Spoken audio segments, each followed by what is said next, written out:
हल्द्वानी में जो हुआ ये संयोग नहीं है, ये प्रयोग है। वो लगातार प्रयोग किया जा रहा है। महिलाओं को आगे कर कर पुरुष पीछे हो जाते हैं, महिलाओं को आगे कर देते हैं ताकि वो अपनी जान बचा सकें। संविधान की दुहाई देने वाले वो लोग आज उस संविधान के विरोध में खड़े हो गए हैं।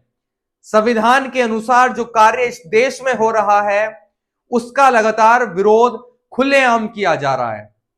अगर अतिक्रमण हटाने के लिए कोई टीम पहुंचती है तो उस पर पत्थरबाजी कर दी जाती है और बाद में यह कह दिया जाता है कि पुलिस प्रशासन के द्वारा हम पर लाठीचार्ज की गई, उसका गुस्सा हमसे निकल गया। या यह कहा जाता है कि जो दंगाई थे ये बाहर से आए हुए थे। मतलब कि आप समझ सकते हैं कि मुस्लिम बस्ती में रहने वाले लोग, उनके बीच में बाहर से लोग आ जाते हैं, वो इनकी छतों पर पत्थर इकट्ठे कर देते हैं और जब पुलिस प्रशासन इनकी बस्ती में आता है तो बाहर से आए हुए लोग पत्थरबाजी कर देते हैं। ये लॉजिक आप समझ सकते हैं कि हर बार पत्थरबाजी की घटना के बाद, हिंसा होने के बाद, आगजनी होने के बाद यही तर्क दिया जाता है कि बाहर से आए दंगाइयों ने पुलिस प्रशासन पर पत्थरबाजी की। मेरा आप लोगों से सवाल है, या आपके मन में भी एक सवाल उठता होगा कि हम जिस बस्ती में रहते हैं उस बस्ती में कैसे कोई बाहर का व्यक्ति आकर हमारी छतों पर पहुंच जाता है, कैसे पहुंच सकता है, यह सबसे बड़ा सवाल है।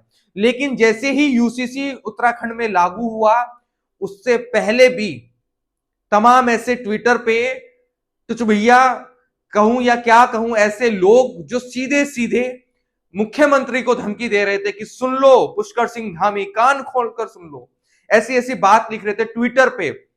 अब उनकी बात क्या करें जब संसद में बैठने वाले सांसद ही यूसीसी का विरोध कर रहे हैं। वो कह रहे हैं कि जो हमारे धर्म के खिलाफ जो कानून होगा हम उसको नहीं मानेंगे।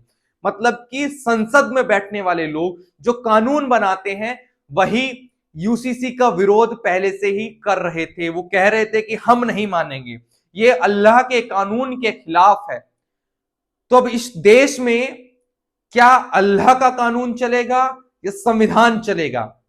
आप संविधान मानेंगे या अल्लाह का कानून मानेंगे? कल से मैं देख रहा हूं, हल्द्वानी के बारे में पढ़ रहा हूं कि जो हुआ, पहले भी 1 साल पहले भी जब अतिक्रमण हटाने प्रशासन गया था तो महिलाओं को आगे कर दिया गया था, सड़कों पर महिलाओं को बैठा दिया गया था। शाहीन बाग में आपने देखा होगा, शाहीन बाग में भी ऐसा ही कुछ हुआ था। मतलब कि शाहीन बाग का जो मॉडल है उसको अब हर जगह अपनाने की पूरी पूरी कोशिश की जा रही है कि जहां भी इनको लगे कि पुलिस प्रशासन आ रहा है, अतिक्रमण हटना है, या जहां पर हमने कब्जा कर रखा है उस कब्जे को अगर खाली करना है तो महिलाओं को आगे करना है, बच्चों को आगे करना है। लेकिन पत्रकार जो अपने आप को क्रांतिकारी पत्रकार कहते हैं वो इन दंगइयों के समर्थन में आ गए हैं। वो लेकिन, किंतु, परंतु ऐसे शब्दों का प्रयोग करके कहीं ना कहीं इनडायरेक्टली उन लोगों को सपोर्ट कर रहे हैं, उन लोगों का समर्थन कर रहे हैं जो दंगाई हैं। कि पुलिस प्रशासन को पहले उनको बताना चाहिए था, उनके पास जाना चाहिए था, उनको समझाना चाहिए था, अब किसी की तुम घर पे जाओगे ऐसा हो जाएगा, वैसा हो जाएगा, ऐसे तमाम रोना धोना। जनता तो थी, वहां के लोग थे ही, लेकिन कुछ चाटुकार पत्रकार भी अब उसी कड़ी में शामिल हो गए हैं। उनका काम ही यही है कि जहां पर उनको लगे किसी एक शांति प्रिय समुदाय के खिलाफ कुछ होने वाला है तो बस उनके समर्थन में खड़े हो जाओ। अरे अरे, आपको तो मैं बताना भूल ही गया, लोग कह रहे हैं कि वहां पर पत्थरबाजी हुई। अरे नहीं नहीं, उनके हिसाब से वो पत्थरबाजी नहीं थी, वो तो पुलिस प्रशासन उनका अतिक्रमण हटाने आया था तो उन्होंने स्वागत के लिए वो तो फूल बरसाए थे। अब ऐसा कुछ लोग लिखेंगे, अगर उनको छेड़ेंगे, उनको सताएंगे तो उनको गुस्सा भी आएगा।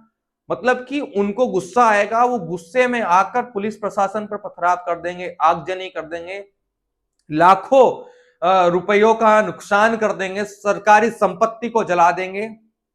मतलब उन्हें छेड़ो मत, और ट्विटर पे लिखते भी हैं कि हमें ना छेड़ो हमें, हम सताए हुए हैं।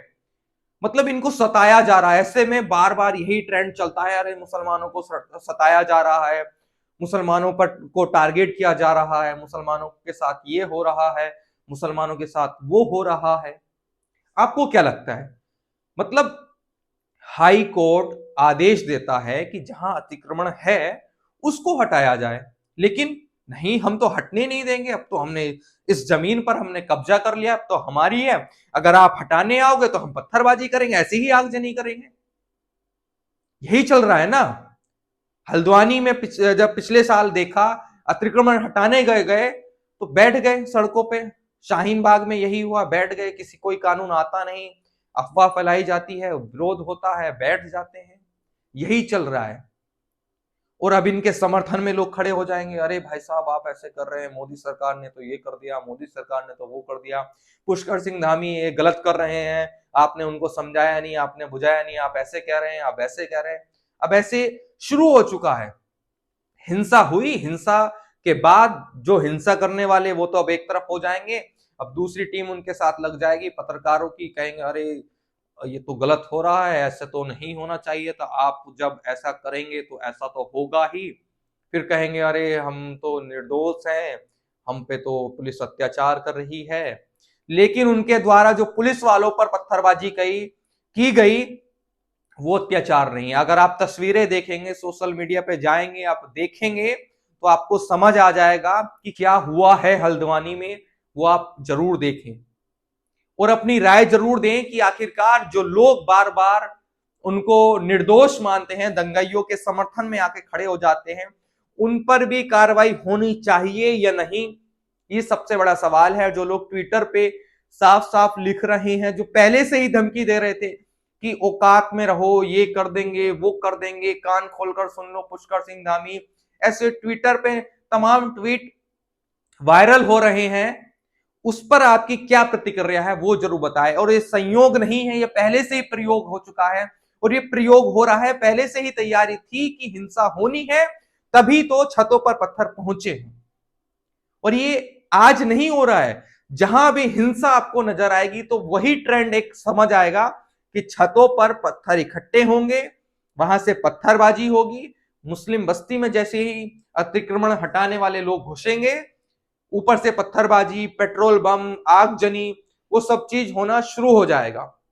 सरकार को ऐसे लोगों पर कड़ा एक्शन लेना चाहिए। संविधान से यह देश चलेगा या किसी के एक विशेष समुदाय के कानून से यह देश चलेगा, ये आपको सोचना है, समझना है। जो लोग जो लोग उन दंगइयों के समर्थन में हैं, उनको भी समझना होगा कि बार बार ये आपका ये रोना धोना, ये नाटक नहीं चलेगा, क्योंकि एक ही ट्रेंड की छतों पर पत्थर पहुंच जाते हैं और आप पत्थरबाजी कर देते हैं। आप क्या सोचते हैं इस पूरी खबर के बारे में वो जरूर बताएं। हल्द्वानी की हिंसा पर अपनी राय जरूर दें और अगर मेरी बात से सहमत हैं, क्या वाकई में यही हो रहा है जो मैंने बताया, सच्चाई यही है कि वही ड्रामा, वही रोना, वही धोना, वही अपने आप को निर्दोष बताना, वही सब चलेगा। और उनके समर्थन में तमाम ऐसा गैंग एक अब आएगा जो कहेगा कि मोदी सरकार जो है वो तानाशाही कर रही है, जो पुष्कर सिंह धामी की सरकार है वो तानाशाही कर रही है, वो ऐसा कैसा कर सकती है। अब वो गैंग एक्टिव हो चुका है, आप देखते जाइए, अब तमाम ऐसी खबरें आपको आएंगी, उनको निर्दोष उनको बताया जाएगा, लेकिन वो निर्दोष नहीं है। ऐसे लोगों पर कड़ी कार्रवाई होनी चाहिए। नमस्कार।